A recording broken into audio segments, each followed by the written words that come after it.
Salut mes privilégiés, bienvenue à cette nouvelle vidéo de motivation et d'encouragement suivi de gratitude. Je suis ta motivatrice spirituelle Myriam Tapso. Alors, aujourd'hui, j'ai eu à cœur de partager avec toi les valeurs que j'ai apprises chez mes parents qui m'ont permis d'aller en mariage, les valeurs qui ont attiré mon conjoint. Je te donne ces valeurs-là en fait pour que tu les pratiques. Regarde un peu dans ta vie, est-ce que tu as les mêmes valeurs? Est-ce que tu veux ajouter ces valeurs-ci aux valeurs que tu as déjà? Et si tu es parent, pourquoi ne pas inculquer ces valeurs-là à tes enfants? Ce qui est sûr que ça ne peut que leur faire du bien. Donc, sans plus tarder, la première valeur ou alors l'une des valeurs, parce que je ne vais pas les catégoriser sur première, deuxième, troisième, l'une des valeurs que j'ai apprises chez mes parents et qui m'ont facilité le mariage, c'est le respect des aînés. J'ai grandi dans une maison où on ne s'amusait pas avec le droit d'aînesse. L'aîné, c'est l'aîné et ça ne se discute pas. Peu importe la différence d'âge, peu importe la différence de sexe. L'aîné reste l'aîné et l'aîné doit être respecté. L'aîné doit être apprécié en tant qu'aîné et respecté en tant qu'aîné. Peu importe, parfois il y a des familles où l'aîné peut-être est moins intelligent que le cadet et le cadet se dit que ou la cadet se dit que bon, comme je suis plus intelligente que mon aîné, je dois lui manquer de respect. Non, chez nous c'était réellement un no-go. Ton aîné reste ton aîné, ok? Et lorsque mon futur mari, celui qui me fréquentait à l'époque, où mon ami à l'époque a constaté que je accordais réellement du respect à mes aînés ou alors du respect à mon aîné qui était proche, cela l'a vraiment marqué. Parce qu'il s'est dit que si je respecte mes aînés comme ça, je vais également le respecter sans problème. Donc ça a été un plus, j'ai gagné avec les points à cause de ça, le respect des aînés. Apprenons les enfants vraiment à respecter leurs aînés, peu importe les cas d'âge, comme je disais tantôt, peu importe le sexe. Si tu es un garçon et que ton aîné c'est une fille, tu dois respecter ton aîné. Ne dis pas que oh non c'est une fille, ce sont les garçons qui sont les chefs et tout comment. Non, tu es chef dans ta famille, pas chez tes parents. Et tu dois respecter l'ordre établi chez tes parents, respecter tes aînés. Ce n'est pas en vain que le Seigneur a décidé d'envoyer cette personne-là avant de t'envoyer. Ça veut dire que cette personne a des choses que tu dois apprendre, cette personne a des choses que tu dois apprécier, cette personne a des choses que tu dois valoriser. Et c'est seulement en respectant cette personne-là que tu peux profiter de toutes les bénédictions. Une autre valeur, c'est l'hospitalité. J'ai grandi dans une maison où tout le monde était vraiment la bienvenue.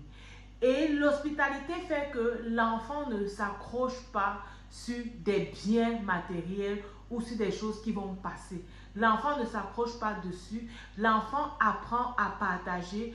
L'enfant apprend même parfois à laisser ses besoins ou le bien de l'autre. On vient maintenant regarder qui est réellement dans le besoin. Est-ce que ce que je veux, c'est la priorité ou alors ce que je veux peut attendre?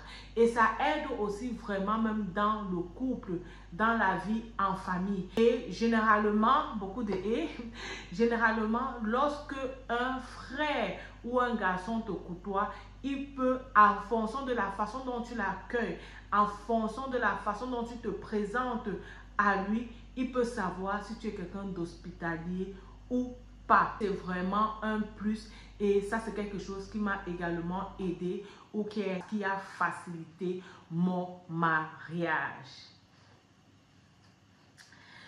Une autre chose qui a facilité mon mariage, c'est quoi? C'est le travail ménager. Ok, travailler à la maison, apprendre à travailler, apprendre à bien tenir la maison. On se sent à l'aise dans une maison bien tenue, on se sent à l'aise dans une maison rangée, on se sent à l'aise aussi lorsque on a, pour les hommes, lorsqu'on a une femme qui travaille et qui peut les aider dans ce sens-là. La vérité, c'est que certains hommes ne prennent pas au sérieux cette tâche-là.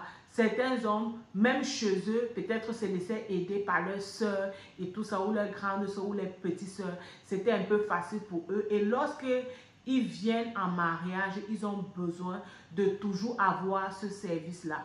Vous voyez? Donc, apprendre à travailler, apprendre à ranger sa maison, apprendre à savoir que en tant que femme, le travail ménager doit d'abord reposer sur moi. Ça, c'est une valeur que nous, on a appris. Ça, c'est une valeur qui nous a permis de bien grandir. Vous voyez? Savoir que le travail ménager se repose d'abord sur moi. Ce n'est pas que je n'ai jamais vu mon papa travailler ou faire quelque chose à la maison.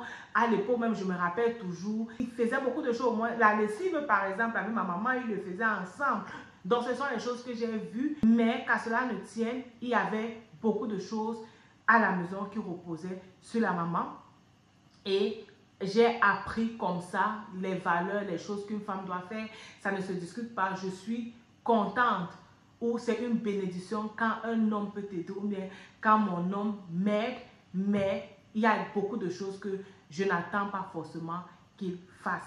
Et ça, c'est quelque chose qui a aussi facilité mon mariage. Un autre point, c'est l'éducation scolaire. L'éducation scolaire. Par la grâce de Dieu, je n'ai pas grandi dans une famille où on a dit que les femmes ne vont pas aller à l'école, les filles ne vont pas aller à l'école. Non. J'ai grandi aussi dans une famille où l'école jouait un très grand rôle, que ce soit pour la fille ou pour le garçon. Donc, j'ai également eu la grâce d'aller à l'école, la grâce de me former, la grâce d'évoluer, la grâce que mes parents investissent sur mon école. Et ça m'a vraiment aussi facilité parce que, oui, quand tu es instruit, un homme instruit aimerait également avoir une femme instruite. Il y a des hommes qui aimeraient aussi avoir des femmes avec qui peuvent tenir des conversations cohérentes et être eux-mêmes édifiés. Et beaucoup de choses réellement, la pensée ou le développement de l'éducation, je ne sais pas comment je vais appeler ça, le développement intellectuel se travaille vraiment à l'école. Okay? Le fait que je sois une femme éduquée, qui soit là à l'école, a facilité également mon mariage. Et la dernière chose que je vais te donner aujourd'hui, qui est réellement la plus importante, c'est la crainte de Dieu. Parce que la Bible dit que la crainte de Dieu est le commencement de la sagesse. J'ai eu la grâce de grandir dans une maison où la crainte de Dieu a été réellement inculquée. La crainte de Dieu avait une grande valeur.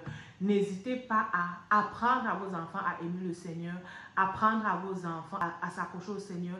Montrez réellement à vos enfants que c'est le meilleur chemin. Choisis Jésus, choisis Dieu, c'est réellement le meilleur chemin. C'est parce que j'étais sur ce chemin-là que j'ai rencontré mon mari. Si je n'étais pas sur ce chemin-là, je ne devais pas le rencontrer. Peut-être j'aurais rencontré quelqu'un d'autre.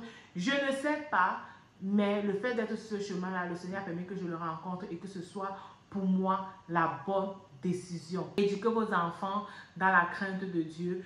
Avoir une éducation chrétienne a également facilité mon mariage. J'espère que ces points t'ont édifié et tu vas voir en fait ce que tu vas travailler sur toi. Tu vas voir comment tu vas éduquer également tes enfants sur des bonnes valeurs qui vont leur permettre d'atteindre ce que tu aimerais qu'ils atteignent plus tard dans l'avenir, sachant réellement que nos enfants sont une flèche, comme la Bible dit, et nos enfants doivent aller plus loin que nous. Donc, éduquons réellement nos enfants, apprenons-leur les valeurs qui vont leur permettre de réaliser ce que nous aimerons qu'ils réalisent dans la vie. N'hésite pas à partager cette vidéo et de t'abonner si ce n'est pas encore fait. Que Dieu te bénisse. Bye bye.